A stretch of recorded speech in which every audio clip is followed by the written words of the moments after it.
Salut à tous les futurs plancheurs. Alors suite à ma vidéo de progression sur la planche, vous avez été nombreux à me demander comment je m'y étais pris pour apprendre cette planche. Je vous ai donc préparé un tutoriel méga complet et on va voir ça tout de suite. C'est parti.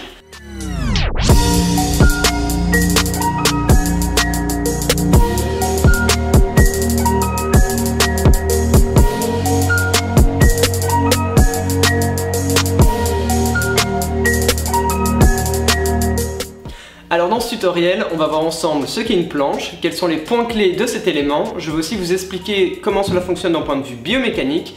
Je vais vous présenter les différentes étapes et enfin, je vais vous donner un entraînement bien détaillé ainsi qu'une routine. Alors premièrement, qu'est-ce qu'une planche ? À la base, c'est une figure de gymnastique qui consiste à être parallèle au sol en appui sur les mains avec les bras et les jambes tendus. Les mains doivent être à hauteur des hanches. Il doit y avoir un angle de 45 degrés entre les avant-bras et le sol. Les bras doivent être totalement tendus. Au niveau du tronc, il faut qu'il y ait une protraction des omoplates, aussi appelée scapula, et enfin il faut une rétroversion du bassin appelée posterior pelvic tilt.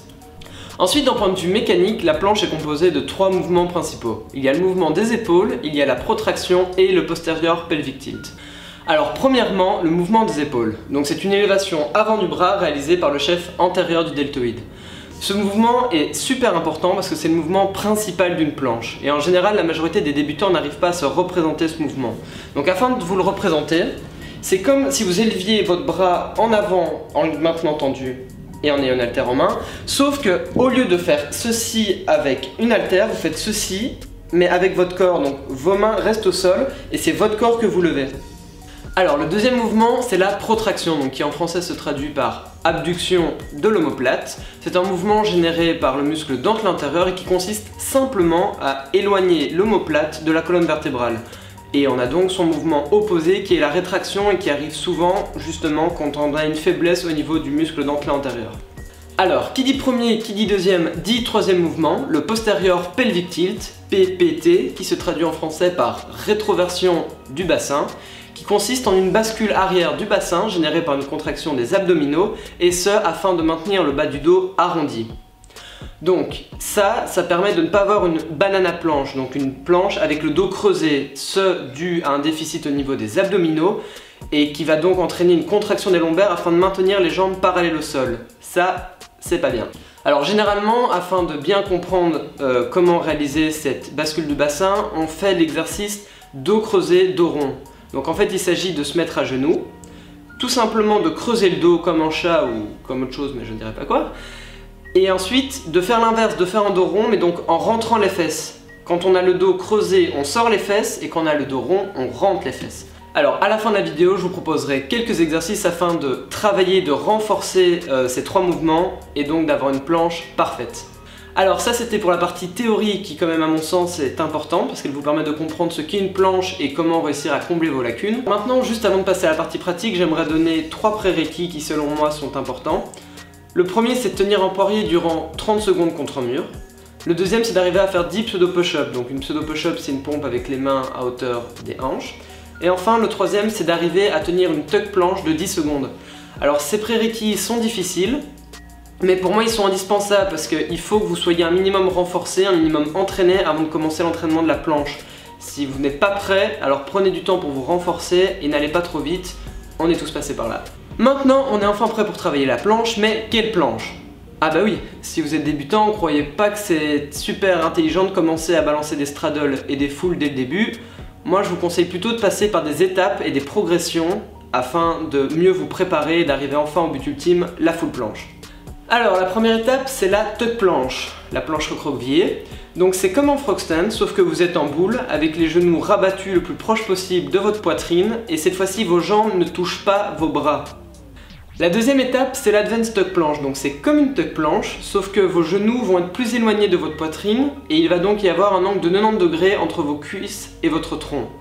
Aussi, vous allez devoir plus vous pencher en avant et c'est à partir de cette étape-là que vous formez un angle de 45 degrés entre vos avant-bras et le sol. La troisième étape, c'est la straddle planche. Vous partez d'une tuck planche, vous tendez vos jambes au maximum en les écartant et en pointant les pieds vers l'extérieur. Cette variante va accentuer la pression sur vos épaules ainsi que sur votre ceinture abdominale et vos lombaires et veillez évidemment à avoir les pieds à hauteur des épaules. Enfin, la quatrième étape, la full planche, une straddle avec les jambes serrées. c'est hyper dur. Ok, on peut enfin passer à la partie pratique de l'entraînement. Donc le premier point de notre entraînement, ce sera l'échauffement. Donc échauffement super important à ne pas négliger, il faut évidemment que votre corps soit prêt avant de passer aux exercices. Pour l'échauffement, je vous recommande de commencer avec 5 à 10 minutes de cardio, donc que ce soit de la corde à sauter, de la course ou ce que vous voulez. Le but c'est de chauffer votre corps de manière globale. Ensuite vous passez sur un échauffement de type articulaire, donc là vous ciblez principalement la nuque, les épaules, les coudes et les poignets. Donc vous faites des moulinets, des mouvements, des étirements, des pompes, ce que vous voulez. Et enfin, vous allez passer sur un exercice qui s'appelle la ligne planche, dont je vais parler un peu plus tard. Vous ferez 6 séries de 5 à 10 secondes en fonction de votre niveau. Le deuxième point, ce sont les séries statiques. Donc là, vous allez tenir durant plusieurs secondes la variante de progression sur laquelle vous travaillez actuellement. Alors là vient la question, combien de temps, combien de secondes, quelle étape? J'y réponds tout de suite. Si vous êtes à la tuck planche, les objectifs vont être les suivants. Valider 6 fois 5 secondes, ensuite 6 fois 10 secondes, après on a 4 fois 15 secondes et enfin 3 fois 20 secondes. Donc là normalement une fois que vous arrivez à tenir 3 fois 20 secondes en tuck planche avec une belle forme, vous pouvez passer à l'étape suivante. Aussi si vous arrivez à tenir 10 secondes sur l'advanced tuck planche, c'est bon, vous pouvez passer à l'étape suivante. Pour ceux qui sont sur l'advanced tuck planche, donc là vous allez faire plus ou moins la même chose, 6 séries de 5 secondes, 6 séries de 10 secondes et enfin 4 séries de 15 secondes. Ceux qui sont à la straddle planche, je vous recommande de faire 6 séries de la moitié de votre temps maximum. Aussi, avant de commencer à travailler sur la straddle planche, je vous recommande de la tenir 3 secondes. Si vous ne la tenez qu'une seconde, à mon avis ça sert à rien et il y a un exercice que je vais proposer plus tard qui pourra vous aider. La question qui vient souvent, combien de temps de repos? Alors entre chaque série statique, moi je recommande de prendre 1 minute à 1 minute 30 de repos. On passe au troisième point de notre entraînement, donc les exercices supplémentaires. À côté de vos séries statiques, vous allez effectivement réaliser quelques exercices pour vous renforcer et pour progresser ou pour mieux comprendre certains exercices. Le premier exercice, donc en début d'entraînement, vous allez toujours faire ce qu'on appelle une ligne planche. Alors une ligne planche, c'est quoi? Une ligne planche, c'est simplement une planche avec les pieds au sol. Donc l'intérêt de cet exercice, c'est pouvoir un peu ressentir ce que fait une full planche. Donc même si vos pieds touchent le sol, vous avez quand même une pression surtout sur vos avant-bras, vos poignets et vos épaules. Donc ça va permettre de se renforcer et de se préparer aussi aux étapes suivantes. Pour les temps de maintien, je conseille donc de faire 6 séries de 5 à 10 secondes en fonction de votre niveau, avec les pieds au sol ou bien sur une surface de manière à ce que vos pieds soient à hauteur de vos épaules afin de rendre l'exercice un peu plus difficile. Donc pendant que vous réalisez cet exercice, vous devez vraiment vous concentrer sur les 3 mouvements dont je vous ai parlé, celui des épaules, parce que cette fois-ci il y aura donc cet angle de 45 degrés entre le sol et vos avant-bras, quel que soit votre niveau sur la planche. Il y aura cette protraction qu'il faut ressentir et enfin le postérieur pelvic tilt. Le deuxième exercice que vous allez faire tout au long de votre progression, ce sera les tuck planche push-up. Donc là c'est simple, vous vous mettez en position de tuck planche et vous faites une pompe. Alors je dis c'est simple, mais c'est simple à se réaliser, attention l'exercice est assez difficile. Et si vous ne le maîtrisez pas encore, je vous recommande de continuer avec les pseudo push-up le temps de renforcer vos épaules.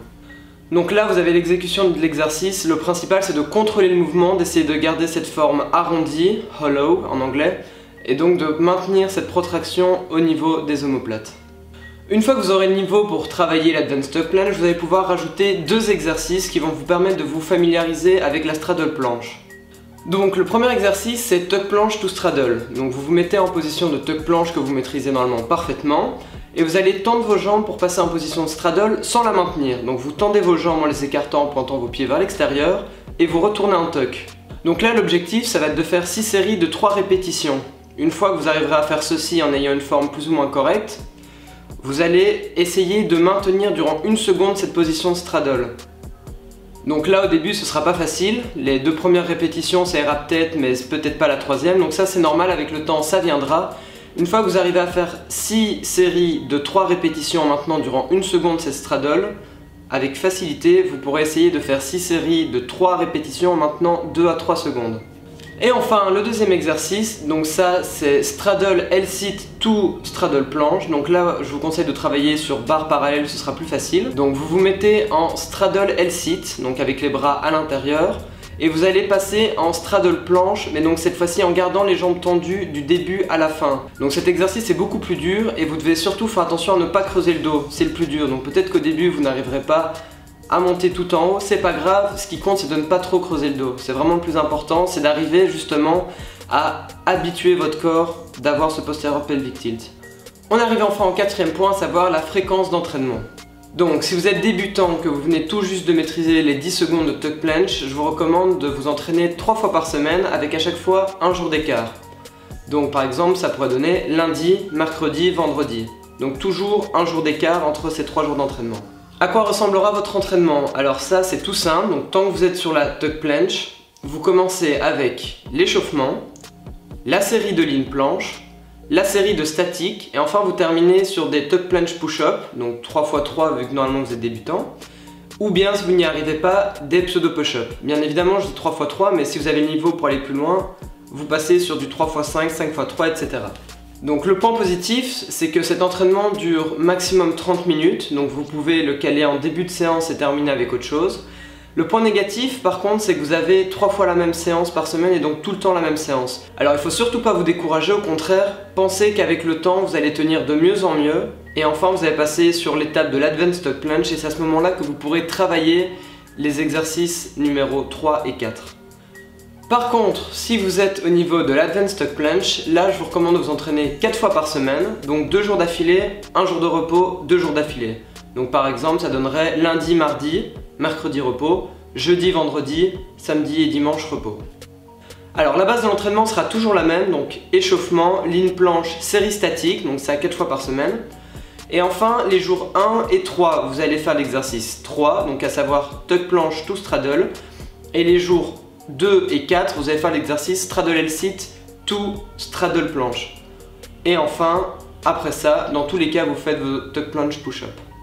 Alors maintenant vous savez tout sur l'entraînement, sur la théorie, donc tout, sauf que il se peut que vous rencontriez des faiblesses qui vous empêchent un peu d'avancer, donc notamment au niveau des épaules, de la protraction ou du posterior pelvic tilt. Donc pour ça je vais vous proposer quelques exercices de renforcement qui pourront toujours vous aider et qui seront jamais inutiles.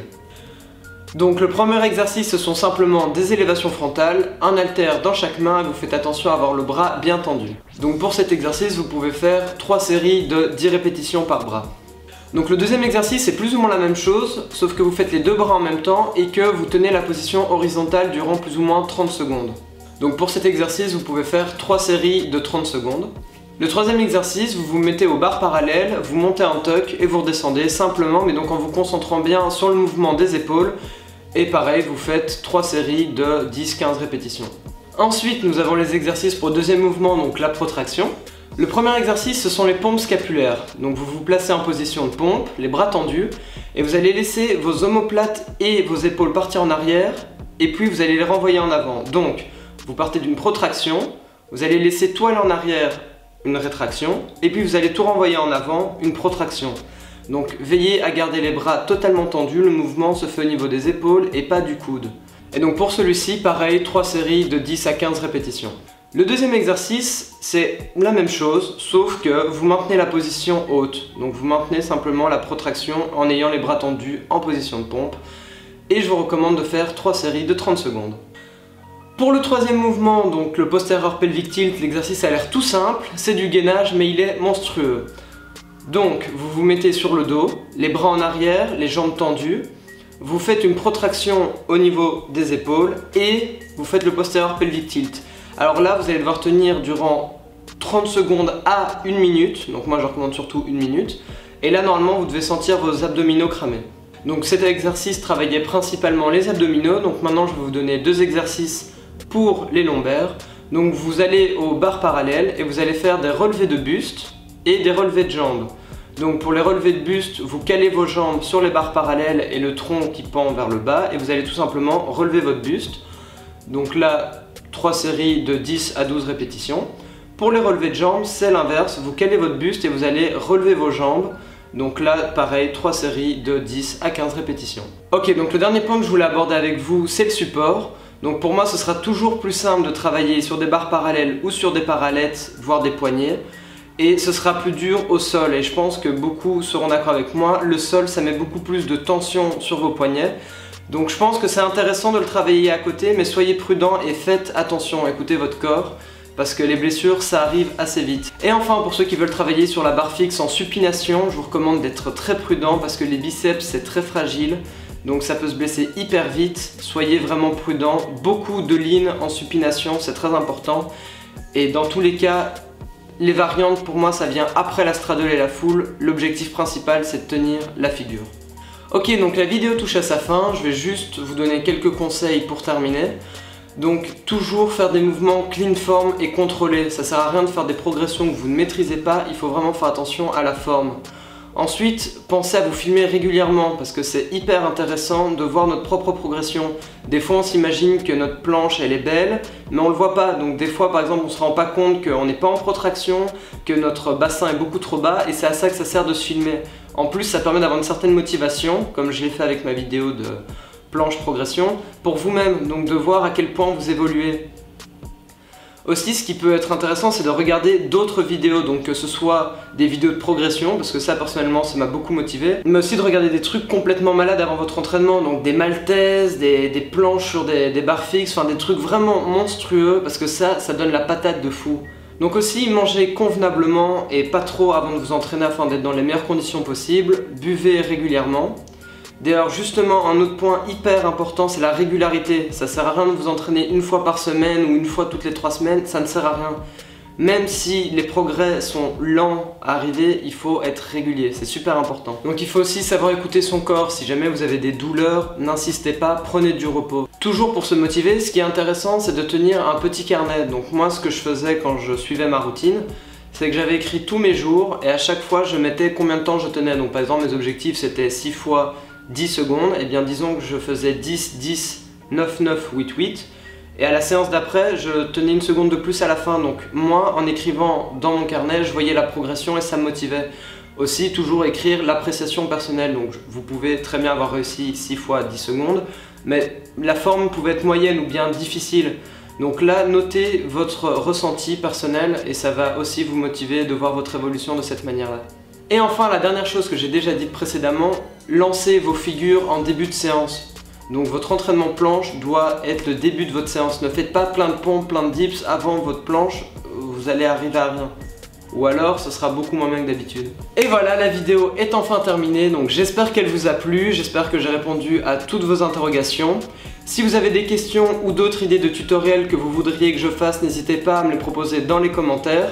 Et si vous voulez me soutenir, eh bien partagez cette vidéo, abonnez-vous à ma chaîne YouTube et suivez-moi sur Instagram. Si vous avez réussi votre première planche, n'hésitez pas à me la montrer dans les commentaires et j'espère qu'on se reverra.